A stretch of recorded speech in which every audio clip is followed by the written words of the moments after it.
a really unique and exciting opportunity to sit and have a conversation, albeit via Zoom, with none other than the great Sean Patrick Flanery, who, as an actor, I'm sure you've seen on such things as Young Indiana Jones Chronicles, Powder, Boondock Saints, Dexter, and everything in between. And he's got a new film coming out that really is a celebration of his, what did he say, 21 plus years that he's been involved in Brazilian Jiu Jitsu.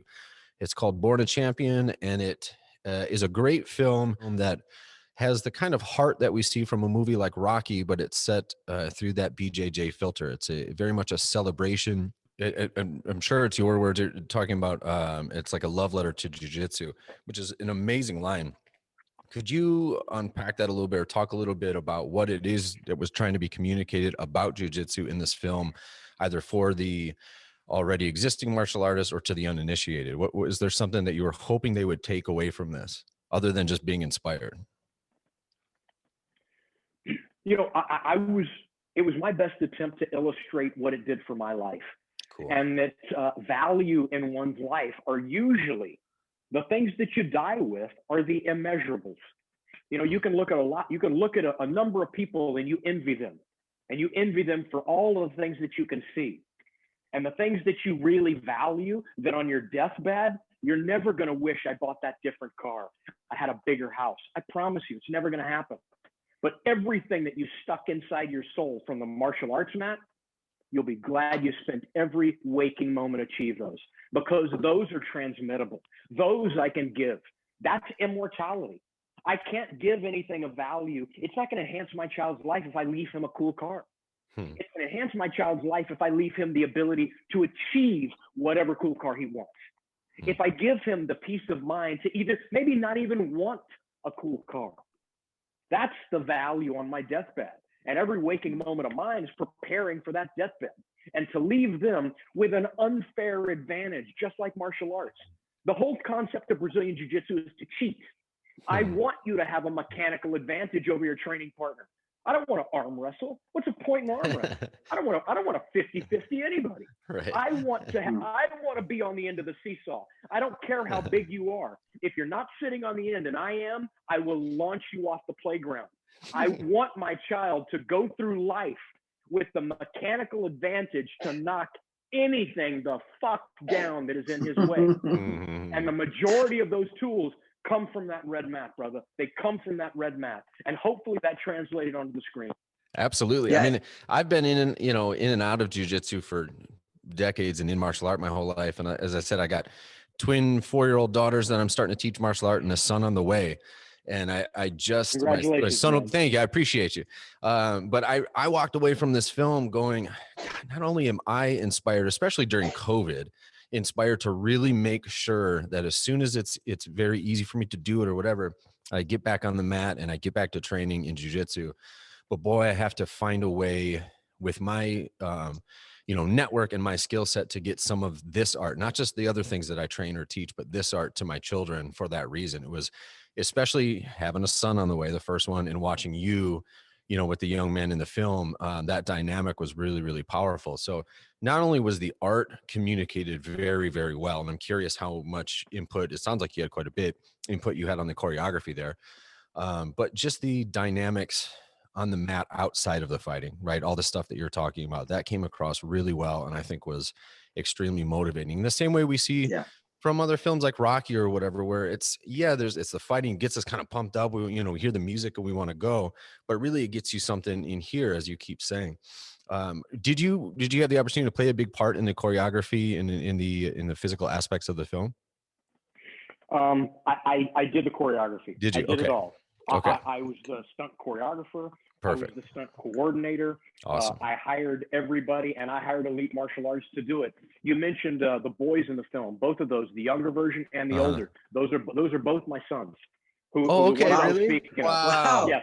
Wow. It seems so natural. Yeah. I recognize that haircut. Oh, I mean, I love it even more now. That's fantastic.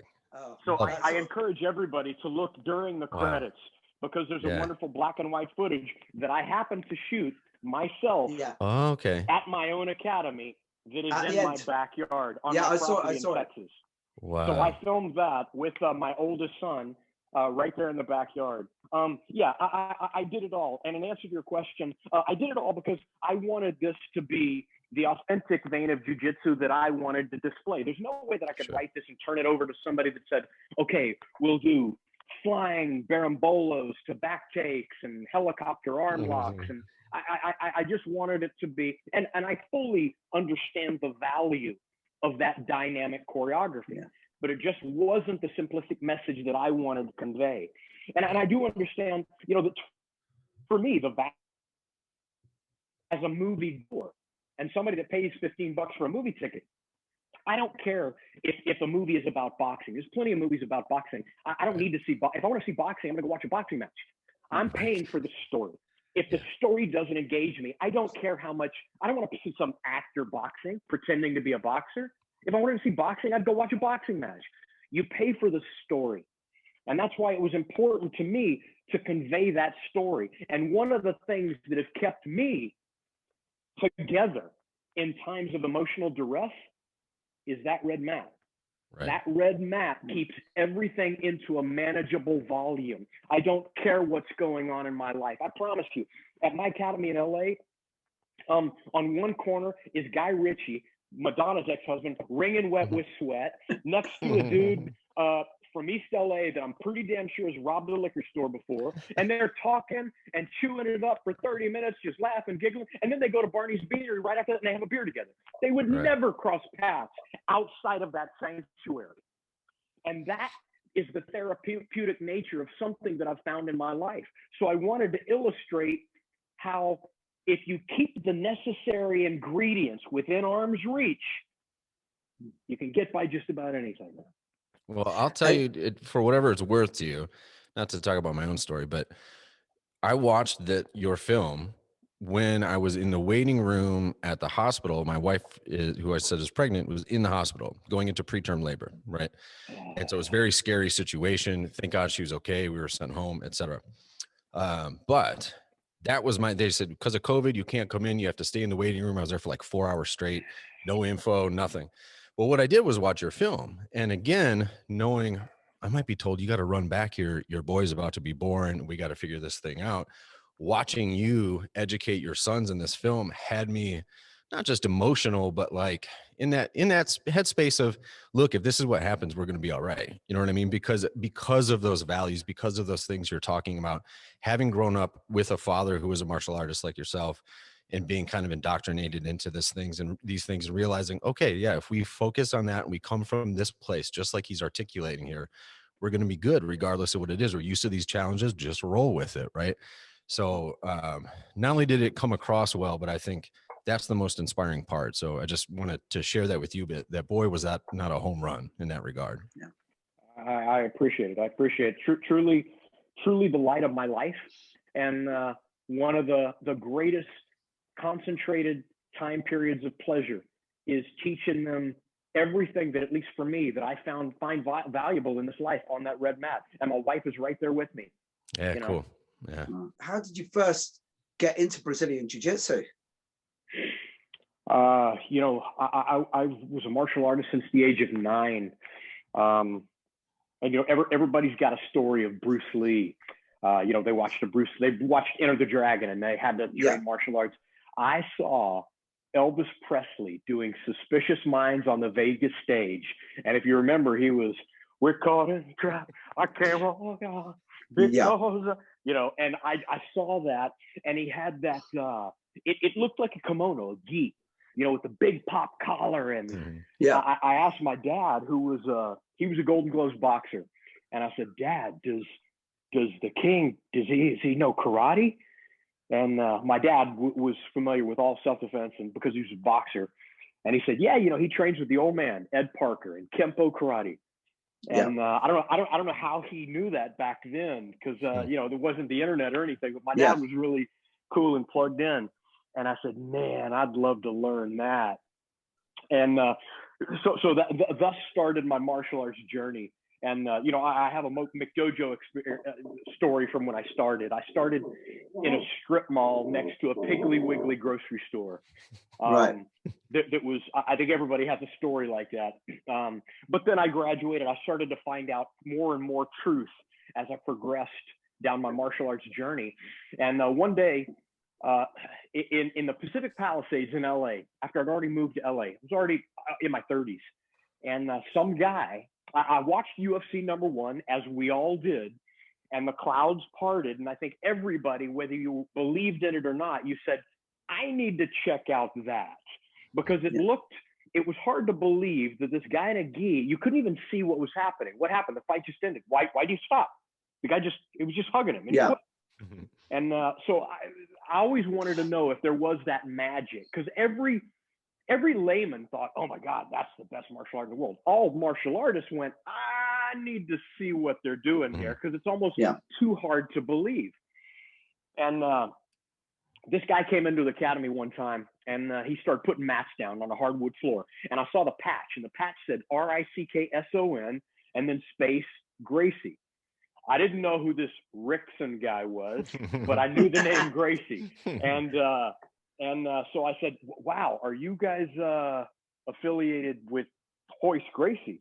And for those who don't know, I had no idea that I was asking Michael Jordan about his little brother, Billy Jordan. I had no idea. And he goes, yeah, he's my brother. I was like, what? Your brothers to Royce Gracie? I thought, this is crazy. And this was, when he left the Pico Academy and he was opening up the Barrington. So it was roughly about 99. And he went to the back and he came back out and he threw a gi at me. He goes, man, put the gi. Tonight you go to train. I said, is that okay? I've never done jiu-jitsu before. He said, no, my friend, you're going to love this, man. Anyway, everybody has the same story again. It came time for sparring. And he said, pick a partner, same size, the same shape. And I picked this guy across the mat. His name is Matt Akins. He is Henry Akins' little brother. Henry Akins is one of the first black belts under Hickson.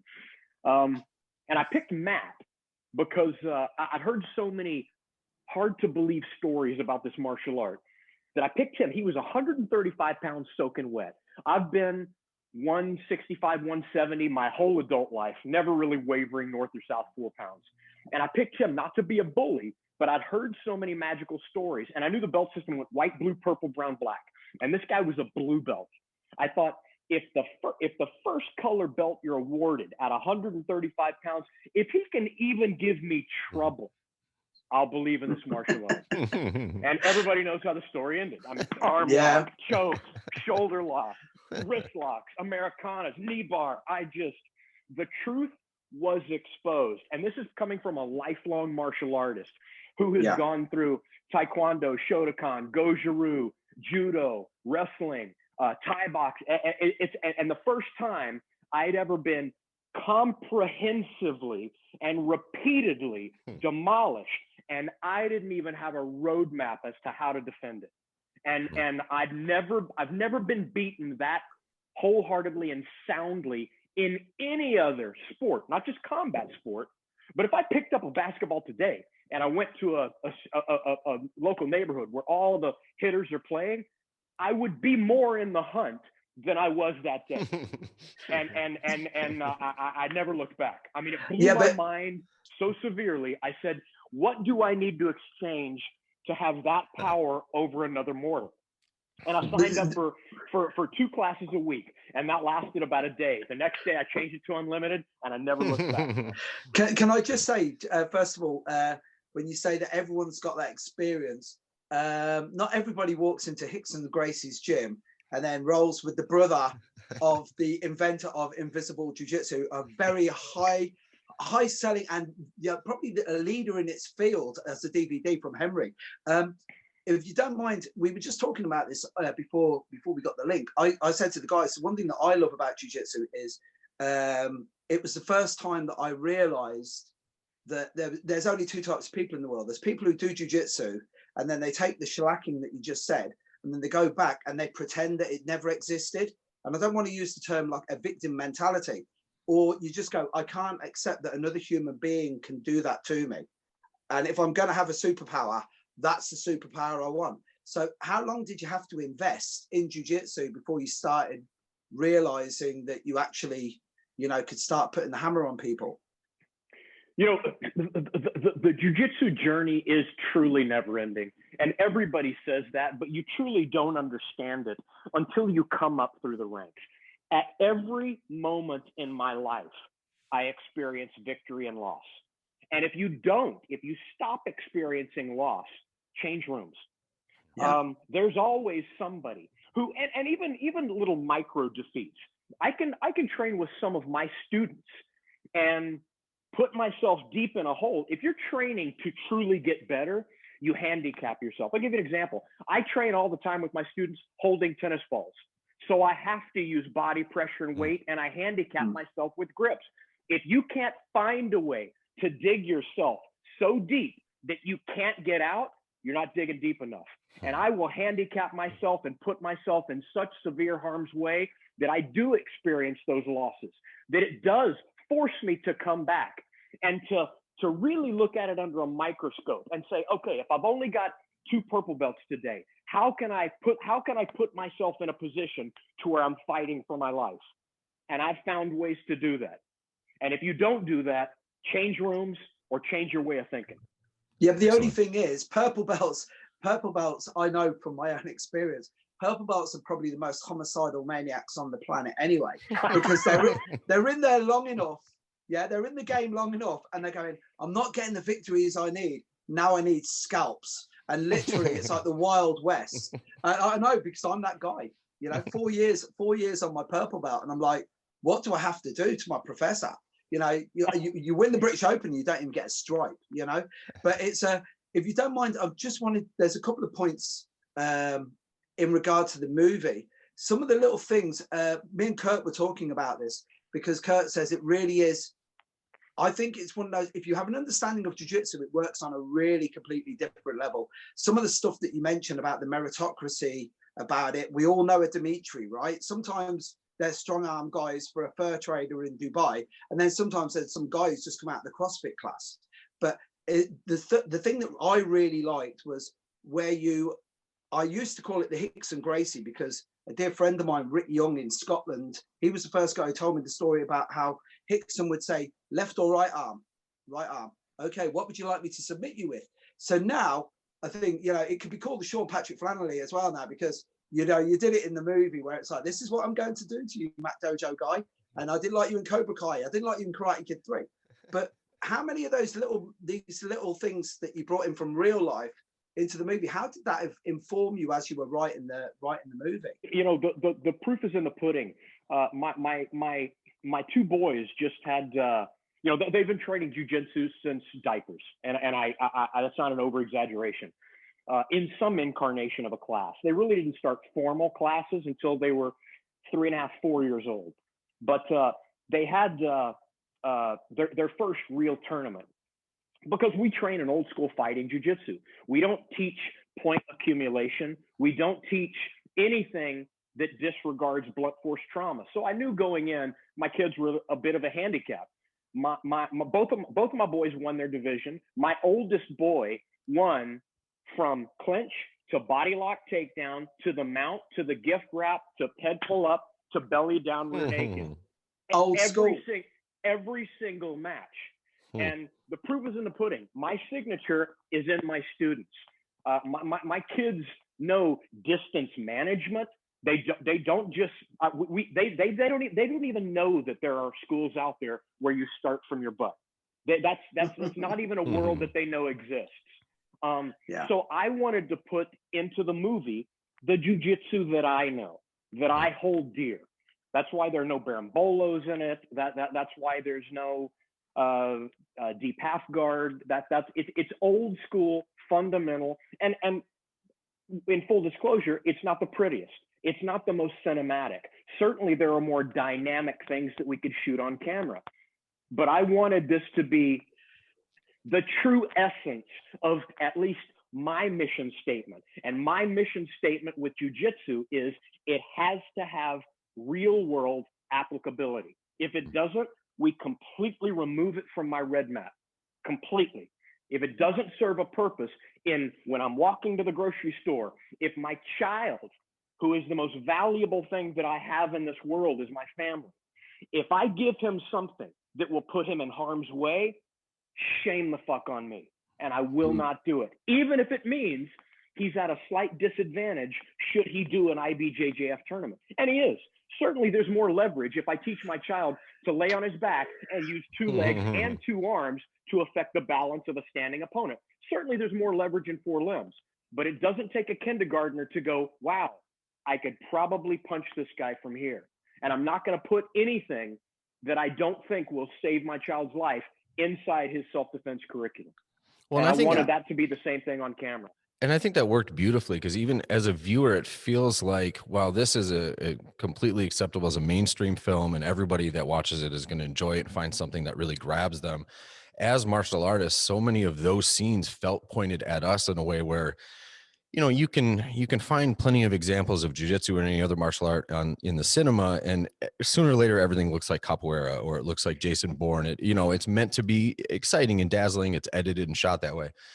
This gave us an opportunity to go, right, that's jiu-jitsu though. Mick, you had said that earlier, something to the regard of being able to refer people to this film, and every time they have a question for you about jiu-jitsu, it's like, just go watch this film again. You know, it's going to show you all those details on the mat, you know, when you're actually getting after it with another person, what it takes to engage in that to begin with.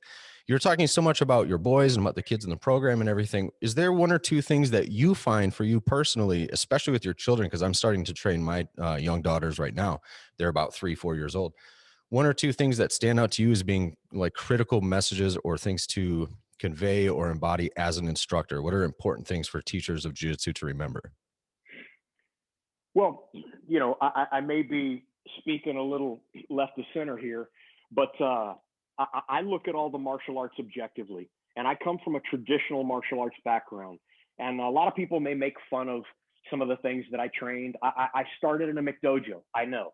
Then I ended up going to an Olympic style Taekwondo school and then a full blunt force trauma Korean. There's a very big difference between striking and touching for points and sitting down on a punch and driving through. Completely different skill set. And I found that out. One of the things that I think is drastically missing from most Brazilian jiu-jitsu academies is the ethics, the spirituality, the dignity, the character. I've seen so many children's classes where the kids, they even hear things like tap or snap, or man, so then you're going to be here and you're going to break that shit. You're like, whoa. I'm sorry, that there's a child on the side of the mat there. It's you know, I grew up where you turn your back to tie your belt and things like that. So part of it for me is to meld those 2 worlds. We bow on the mat because anything can happen on that mat. It's not some nonsensical religion thing that we just put in there because of tradition. The reason we bow on the mat, and I think it's important that every child understands exactly what we do, why we do it, and when we do it. We bow when we walk onto the mat. Why? Because a lot of shit can happen on that mat. We pay respect. We are now entering a room where things can go sideways. So you're on a theoretical DEFCON 5 when you walk onto that mat. You may relax when you're out, but when you walk on, okay, very different way that I'm going to carry myself, the way that I'm going to hold myself, the way that I'm going to approach an individual, etc. At the end of class, we bow to each other, the whole line. We bow to each other. First comes up to me, then he stands in line, comes up to me, then the second student. Why do we do that? Because anything can happen. Maybe you sparred, maybe you cracked heads, but you're going to look that training partner in the eye, shake his hand, and he's going to mean it. That handshake is like, hey, whatever happened, bygones be bygones. I'm family. I'm here to make you learn. You're here to make me learn. So even if we got a little tense, we're still family. There's a reason for all of that. So I think the most important aspect is to really understand the path that the child is going to go on. Another thing that I think is incredibly rare in contemporary society is it truly is the last bastion of a meritocracy for a child. It's the only thing in the majority of a child's existence where they will either earn it or they will be left behind. There is no amount of parental pressure that will convince me to tear off a 10-inch strip of white cotton cloth tape. There's no pressure. I don't care. I don't care if somebody wants to quit the academy. I've kicked out more people than I've let onto my red mat. And my red mat is a holy entity. If it doesn't serve the purpose of my existing family, don't care, see it. And I think I think that's important for a child to see, that is our own little sanctuary, and we all are owners of that sanctuary. Wow. Sean, if that is amazing. Sean, do you think that's why? Because obviously there's the emergence of YouTube really helped Brazilian Jiu-Jitsu, you know, because we're all nerds when it comes to Jiu-Jitsu, right?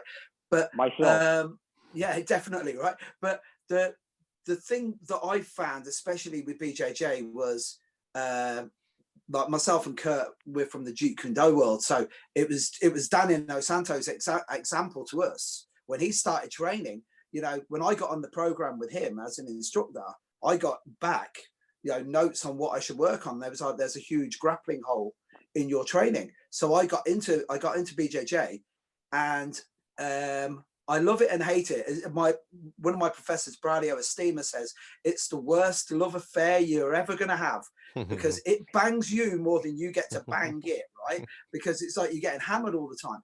But do you think that's why there's such a, you know, it's an old cliche that you never know how valuable something is until you can't buy it? And that's like Brazilian Jiu-Jitsu. You can't buy the experience. And it's like you were saying about the meritocracy. I love that, because it's like it really, really is a potent thing right now.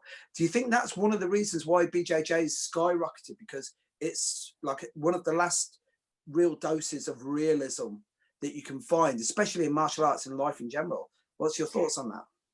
Well, I think everybody has something in the center of their chest that quantifies value, regardless of what comes out of their mouth. We all know that if something was extracted for me, I would be internally devastated. And I'll tell you this, if you look at my IMDb page, that's where you go for actors. You see every job that they've ever had. I think I'm making up a figure, but it's probably close to 200 different films and TV shows and whatnot. I don't say that to brag. If I'm in full disclosure, 99.5 of them, I hope nobody's ever seen, because they're absolute trouble. But that's the truth. But a lot of people will look at some of the things that I've done and said, oh my God, if only I could have. Let me tell you this. If you line up say there's 200 of those jobs and my black belt, and you said, I'll give you $100 million for every one of these that you give away. But if you give away that one movie, you got to give away every connection, every life experience, every $100 million. I got to be honest with you. Out of those 200, I'd be left with about 5. There is no amount of money that could take that black belt away from me. And I'm not kidding. I don't say that to give a false sense of value to it. The relationships that I have gotten from achieving that black belt, the character, the adversity that I had to leap over on a daily basis, the gift that I can give to my offspring, and I can know that they have something in their back pocket that will serve them until the day they die. I know for a fact that eventually someone is going to kick sand in my child's face, and they will not rely on the charity of the bully to prevent their lunch money from getting stolen, ever. Yeah. And if there's any attempt to bend my child's will, that's going to be a very, very, very bad day. And I say that because coming up through the ranks as a child, I know that if I would have had this in my back pocket, my God, I think we all know how easy would life be. I mean, my God, I know that I can give that to a child. And I'm not joking when I say it is arguably the most valuable thing that I can leave behind. If I say, well, I'm going to leave behind to my kid, all of your friends are going to know your daddy was in Boondock Saints. Mm-hmm. I mean, who really cares? But if I give him the ability to walk into any altercation and say, how you doing, brother? We don't have to do this. But if we do, let me just take my watch off. Hold on. I don't want my burger to get cold. Let's put that under a heat lamp. Let's go. Let's go outside and solve this. At the end of the day, that is a quantifiable power that will give him peace of mind in every aspect of life. And it is truly invaluable. That's fantastic. You know, and that's already touching on something I was really curious to get your feedback on, because, you've done, I mean, I'm of the right age where I grew up watching the Young Indie Chronicles, and Powder was a huge deal to me. And Boondock Saints, I was probably 19, 20 when it came out, target age. There's so many people like myself who not only have enjoyed your work over the years or throughout most of my formative years, but can see those things as touchstones that, boy, if I was an actor, if I was an entertainer, those are big things to check out. Well, those are great credits. You're talking about the IMDb page. How cool would it be to be in that film or in this project? And yet here you are describing jiu-jitsu really as the one that, not to put words in your mouth, but to paraphrase, kind of trumps all of them, right? That really is the one that you would not want to let go of. We see so many entertainers nowadays gravitating towards jiu-jitsu.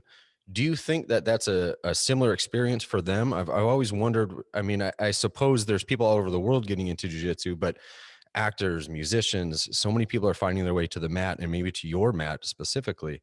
What do you think that draw is? Is it a break from the chaos of everything else? I think we're back to the center of the chess again. That speedometer that quantifies value. And I'll tell you, look at the entertainment industry. What part of that is a legacy for me to leave to my child? If we truly are chasing immortality, the only thing immortal is legacy. What part of the entertainment industry can I leave back for my kids outside of money? My granddaddy once told me, you can leave your child things or you can leave them a work ethic, but you can rarely leave them both. With the martial arts, I can leave them a work ethic. There's no part of the martial art that I can give them. I can give them the ability to find it on their own, but I cannot give them Brazilian Jiu-Jitsu. I can give them a roadmap of how to find what I found. But in the entertainment industry, what do I leave them? A bank account? The fuck does that do except corrupt? Right. Yeah. Has it been difficult for someone like yourself to feel like comfortable or safe on the mat or in competition as an entertainer? You know, do people like yourself have knuckleheads that step on the mat and try to snipe a little bit? Or, you know, is that a challenge to have to overcome for a person in your position to be mixing it up with somebody like Mick, for crying out loud? You know, is that a hurdle that you have to overcome? You know what? I never looked at it like that. I mean, from my first day, I was a student. I wasn't an actor. And you know, part of it, luckily enough for me, I've never been a marquee A-list actor. So I don't walk into a room and everybody's like, oh my God, that's so-and-so. So even if people did recognize me, it was on day 9 after they'd rolled with me 5 times. And at that point, nothing else matters. But yeah, I mean, I travel. I'm in Canada right now. I could turn you around. There's my gi and my belt on the table right there. Nice. So I truly do not leave home without it. And I roll with everyone. I don't say that to be a badass, but if you're a jiu-jitsu guy, you can't go without it. Right. There is no time if I'm out of the country for 2 months, I'm gonna be like, okay, well, I guess I just won't train for 2 months. That's anathema to my values. I don't understand that. So yeah, I walk into every single academy, and the proof is in the pudding. There's somebody in every city that's rolled with me. If you go into an internet forum, there's somebody that's gonna be like, oh yeah, dude came into my academy and he was working on X or Y. And I rolled him. I don't care. I don't say that because I win every match. But the mat is a truth serum. You're going to find out. You're going to go, I wonder if that dude got his black belt from privates or if he really is that belt level. But there's only one way to find out, is you're going to walk on the mat and people are going to know. And I love that aspect about this martial art, that there is no place to hide. But it truly is a brethren. When I walk into any academy, the wonderful thing about it, I can go to Chicago tomorrow, walk in with my belt and my gi top and train with them. If the next day I needed I could call the academy and go, hey guys, I got a U-Haul. Could somebody help me move furniture? The whole academy would show up. Whatever film I was doing in Chicago, if I said that to the whole cast, no one would show up. And that tells you everything you need to know about this martial art. At any time, I could ask fellow guys I've rolled with, hey man, my car broke down. Could somebody drive over here and give me a jump? There'd be 9 guys that showed up. How many people on a movie set? I don't know. Yeah, Sean, you mentioned legacy, right? And I know this is a really cheesy link into it, right? But if you mention legacy, you don't mention Enzo Gracie, because that's, for me, one of the greatest documentaries of all time, right? I actually quick story. On my 40th birthday, I walked out of Enzo Gracie's in New York, and I was like, I'm going to be a black belt by the time I'm 50. I'm 52 and I'm not a black belt yet, so that'll give you an idea, right? But you know what? I'm still loving it. But first of all, how did you meet Enzo Gracie? And more importantly, I don't think there's a person on the planet who doesn't know who he is when it comes to jiu-jitsu. But I've never met a more ebullient and outgoing, and he literally makes you think that you are his new best friend. And that's not BS either. When you meet him, he's just, I've never met anyone with such a lust for life. How did you meet Enzo? I met Enzo because, you know, I started with Rickson, and unfortunately, you know, I think everybody knows that Rickson lost his oldest son, Rickson. Yeah, Rickson, yeah. So he ended up going back to Brazil. And that's when Henry kind of took, well, Henry didn't immediately take over the academy. The academy is kind of in a uncharted area for a while. And I happened to be doing a movie with Sarah Michelle Gellar in New York. So Rickson called Enzo and said, hey, one of my good students is going to be, could you? And that's how I met Enzo. And by the time I finished that and I went back, Rickson had gone. I will back up and tell you something about Enzo Gracie. There's something about this martial art and that brotherhood. That's the time in New York in maybe 2004 that I first met Enzo. And, you know, it's like my granddad always said. He said, look for the truth in behavior, not words. Everybody can say they're your friend. Everybody can say, oh, my brother. But that word is hollow. Let me tell you something. In 2016, I wrote a book. And for the first time in my life, I reached out to all of my friends and asked for a favor. I just said, hey, would you read this before I even had a publishing deal? And would you offer a blurb? Just your thoughts. Doesn't have to be good or bad, your honest thoughts. I'd never sent Enzo an email before, 2016, from 2004. Never. That's 12 years. He sent me an email back the same day. He said, shoot it over to me. A week later, he sent me a blurb for my book. And when I say that, it doesn't sound that amazing, but out of the 150 people I sent it to, probably 10 replied. And Enzo was one of them. Let me tell you another thing. When I wrote this story, I wrote it in 2007 in bed one night. It took that long to get it realized. When it came time, I put in one phone call to Enzo Gracie. He called me back that day and he was on set 5 days later. That is the definition of honor and integrity. Yeah. When that dude says, my brother, he means my brother. And I'll tell you, of all the people in the martial arts world, if they could call me and ask me for a favor, I would drop whatever the fuck I'm doing for that man. That dude, his heart is good as gold. There is no impropriety with that man. No, he's a legend. On my 40th birthday, I went in, and it was actually John. That was when John still had hair at the time, right? And so go in there, and Enzo was like, he's milling around. I caught him on the one day that he was actually teaching, and he wanted to know what I was doing, and I told him it was my birthday. He gave me 3 t-shirts and a gi for my birthday, and then I told him it was my 40th birthday, and he said I should have given you 2 gis. Yeah, so I mean, yeah, but he's a legitimate individual, man. So what's the future hold for you career-wise and martial arts? I mean, more of the same. Right now, I'm on my phone. I'm going to try and scroll to you. I got my black belt May 4th of 08, and I want to show you a picture of Danaher, because Danaher's the one that beat me with my black belt. And I'm going to show you a picture of Danaher with hair. Is that when he was jacked? Because when I first met him, he looked like he was a powerlifter. So if you could see that. That's the hair. Yes. That's Danaher with a full wig of hairdo. Yeah, that was. Again, what an amazing guy! Just a super computer. Yeah, of jiu-jitsu genius. Well, what's in the future? The future is the first half of my career, as anybody will tell you, I think this is a common misnomer. Right now, jiu-jitsu is in its infancy.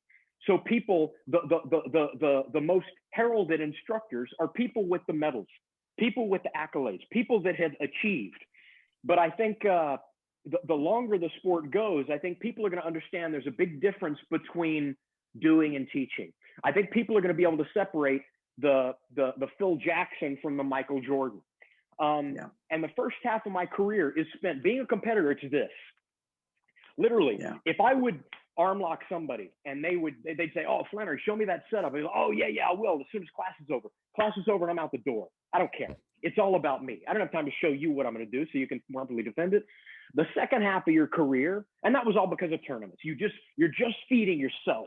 It's a very selfish entity being a competitor. The second half has been this.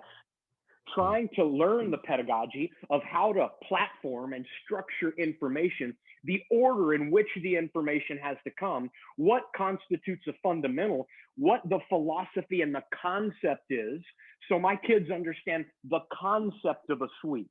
There's all kinds of teachers. There's detailed teachers that say, put your foot here, rotate it right degrees, inflex, use your muscle to north-south. And then there's the people that teach you the concept of why it works, what we're trying to achieve, what we're trying to block and why, as well as details.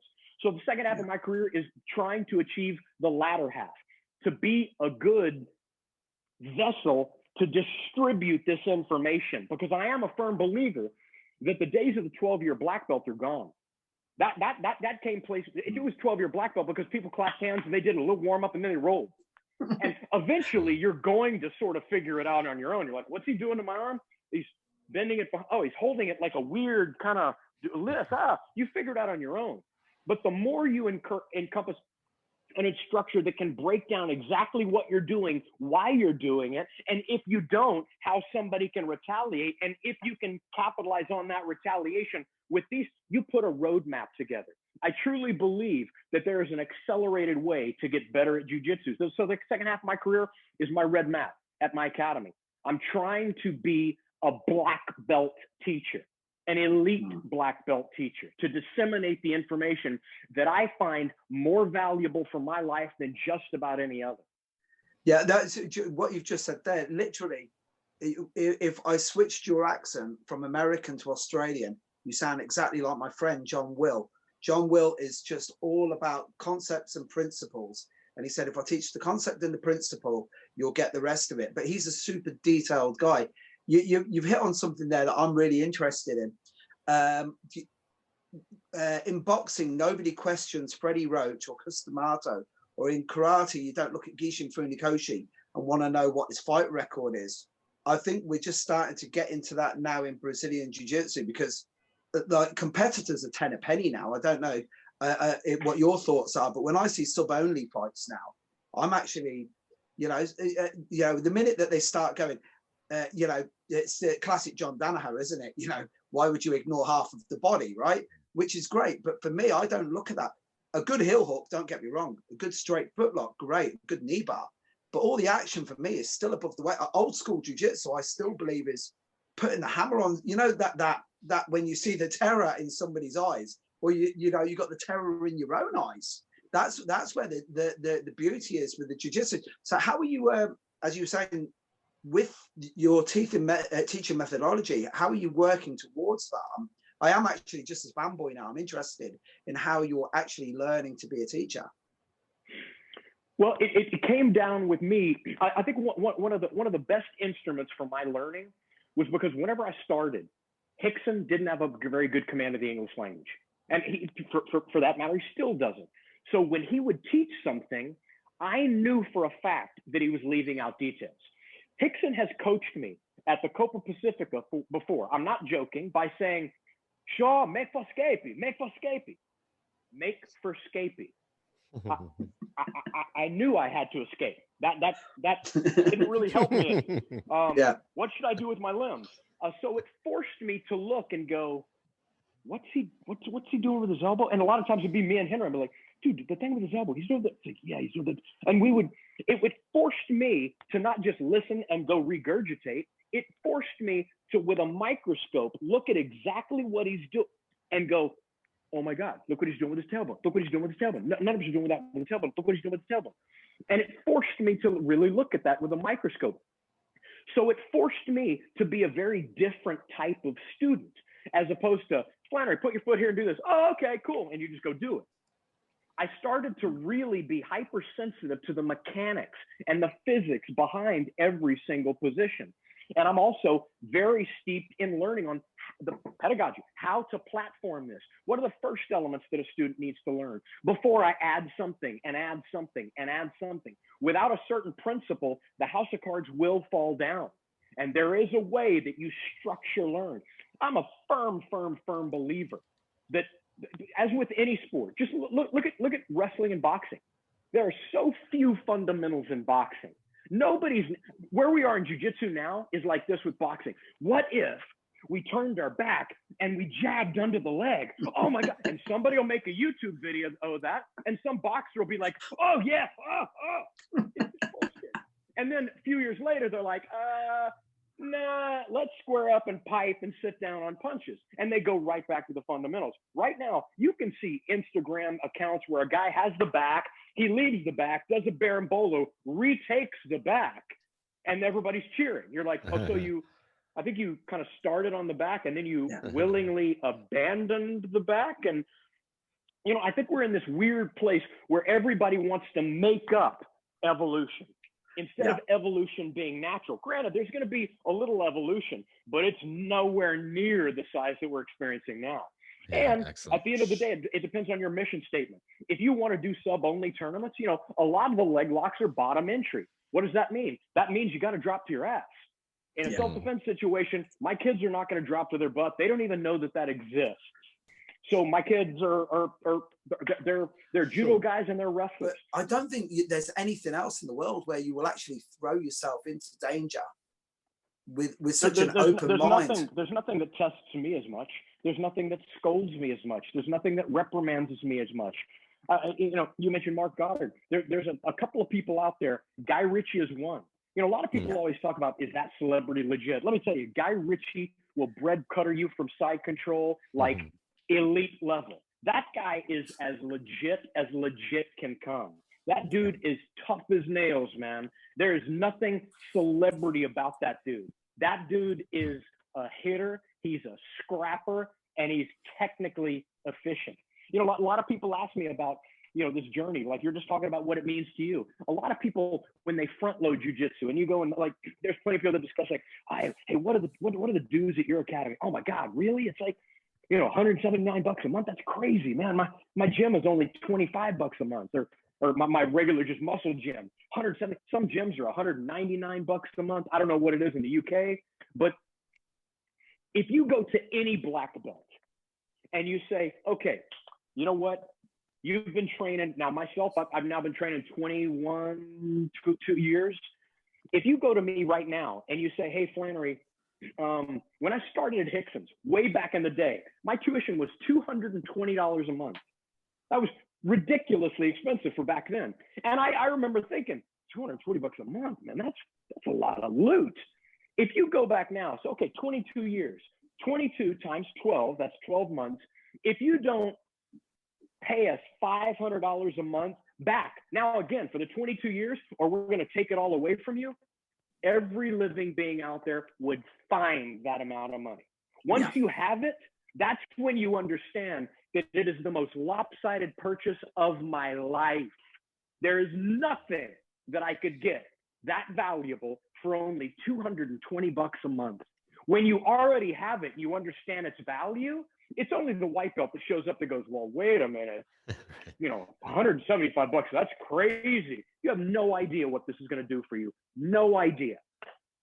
Yeah, it's a completely, I've often said about jiu-jitsu, it's like when you have to explain to someone about getting on a motorbike. Why do you ride a motorbike? If I have to explain it, you're never going to really get on a motorbike. You don't understand what it's about. Just a quick one. When you're on about Guy Ritchie, my BJJ professor actually drank his water down at Roger Gracie's. We were down at Roger's and he drank it and he said, excuse me, I've got your water. And my BJJ professor, Bugger, he was like this, who are you? And I went, you don't know who he is? And he went, who? Some posh guy, isn't he? And I went, okay. And then, as you said, he is super legit. The guy is something. If there was 100% legit. Yeah, if there was one person, this will be I know it's such a cliched thing to ask. If there was one person that you would like to train with, right, in any martial art, right, who would it be and why? And I know that's cliched as hell, but you know, come on, man, it's a cliched martial arts show that I've got here. Well, I mean, look, obviously it would be, because I've trained with so many jiu-jitsu guys. I've pretty much exhausted that list of my dream instructors and roles. I mean, it would probably have to be Bruce Lee, only because he was the first person that had an open mind and wasn't like, no, all I need is in this martial art. He was the first guy that said, wait a minute, this wrestling stuff, there's something behind that. Wait a minute. Yeah. These joint locks from on the ground from judo, wait a minute, there may be something beyond that. So really, probably not nearly as much for the technique, but just to sit down and chat to him on his theory and philosophy behind martial art. Because I think, believe it or not, for me, I think that was his strong point. You know, the Tao of Jeet Kune Do, I mean, his philosophy was miles ahead of its time. Mm-hmm. And I think everybody can learn a little from that guy in that regard. Well, Sean, thank you so much for giving us so much time today and being super generous. You've, especially after seeing your film, and then our listeners and viewers listening to you now, I'm sure everyone's going to be dying to plug into what it is that you're sharing into your take on jiu-jitsu, which is really profound. Is your Hollywood jiu-jitsu, is it still running with COVID and everything? How could people start to plug into your take, your academy, or your book for that matter? The book, it's called Jane 2. You know, one of the reasons I wrote it is because if a boulder ever fell on my head, I wanted the vast majority of the things I wanted to give to my kids in between fade in and fade out. So offspring, nice. That's a lot of what Daddy wanted to teach you. So I hope people will give that a read. It's important to me. It's called Jane 2. Outside of that, the Academy in LA, fully locked down. That's closed, as is everything in LA. But in Houston, my Houston Academy, feel free to go to the website. It's called HollywoodBJJHouston.com. But I'm on the mat every single day. Teach adults classes, kids classes. I will say this, the student body is highly vetted. We're unlike any other academy where if you're not going to make my mat better, you're not welcome. There is no amount of money and tuition you can pay to get on that mat. You have to be somebody that I trust with my kids and my existing family. And that's my adult and my child students. So if you can offer something to make that mat better, doesn't have to be any martial arts skill, but if you're a sound person that's going to make us better, you're more than welcome. Well, that means, Mick, your next trip to the States, we got a detour to Houston and bring something offering of value. You guys are more than welcome, man. Appreciate it. I've talked to you for 45 minutes. You guys are welcome anytime. Honestly, shoot me a message. Thank you very much. Open. That'd be wonderful. Thank you, sir. Appreciate it. Well, thank you again for your time. This has been a fantastic opportunity for us to get to know you better and listen to your story. And thank you for a beautiful film. I'm sure we'll be watching it many years to come. Thank you very much. I appreciate the kind words. Thanks very much, guys. All right. Thank you very much. Take care, y'all. Take care. All right. Yeah. Safe travels.